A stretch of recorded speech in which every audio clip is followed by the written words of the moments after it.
Hello and welcome, ladies and gentlemen. This is Commander Pipsy Mouse, and I guess welcome to day 1 of this exploration diary. Quite recently, I was inspired to, well, lack of a better word, cross the galaxy. Yes, the whole galaxy. Set out from inhabited space and straight through the core, come out the other side and circle back. And these series of videos will serve to document my day-to-day journey through space. Now, it won't strictly be a gameplay series. It'll be more along the lines of anecdotal recitations of what happened throughout the day, my sort of personal experiences while exploring, and not boring 2-hour-long videos of me jumping from system to system looking at stuff that just wouldn't be fun to watch. So without further ado, let's jump straight in.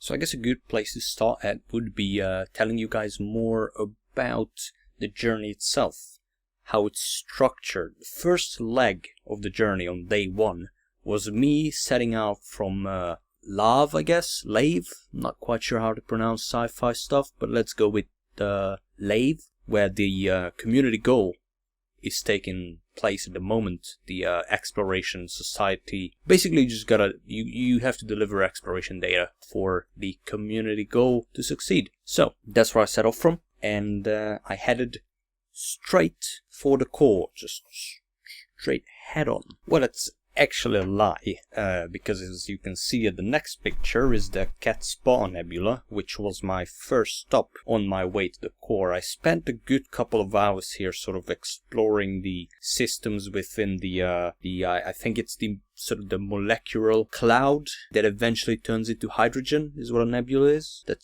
least that's what I read. And I explored the star systems within the cloud itself, and then, once I was done, I carried on towards the core. The next destination was NGC 6375. Well, I guess I lied. It was actually NGC 6357, not 75. But yes, this was my final stop of the day. It was quite a distance to travel. Can't exactly remember it from the top of my hand, but I think it's about let's go with 6,000-7,000 light years out from human space.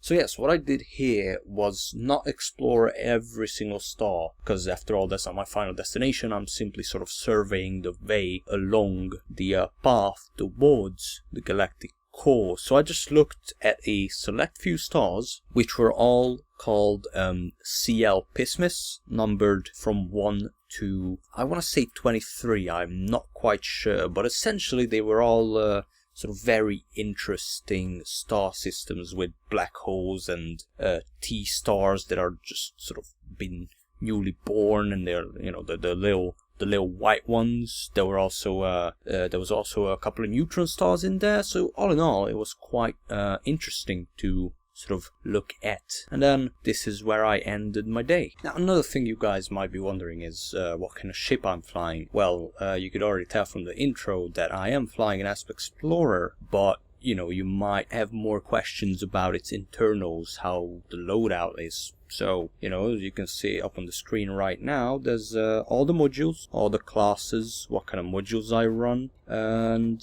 what kind of ratings those modules have, my sort of power management. It's all there for you to look at and, comment on, because that's what comments are for. I suppose I could say a couple of words about my experiences so far. Now, this is my first long-haul exploration mission.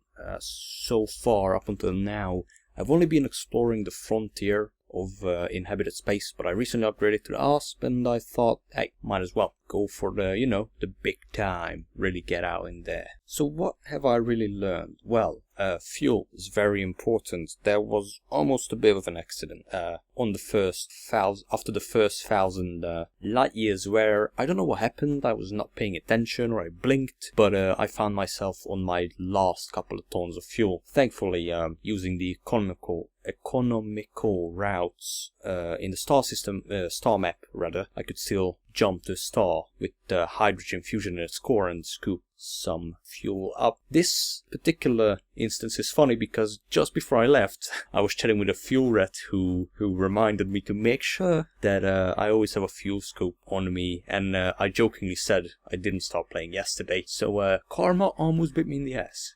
Another thing to note about me is that I just enjoy managing my systems. I don't know why, it's just a little thing that I get quite a lot of enjoyment out of. So, you know, if I'm not using a system, I'll power it down. You know, it doesn't really do anything, but I just enjoy doing it. So, as I was finishing a fuel scooping after I drained my tank, my finger slipped.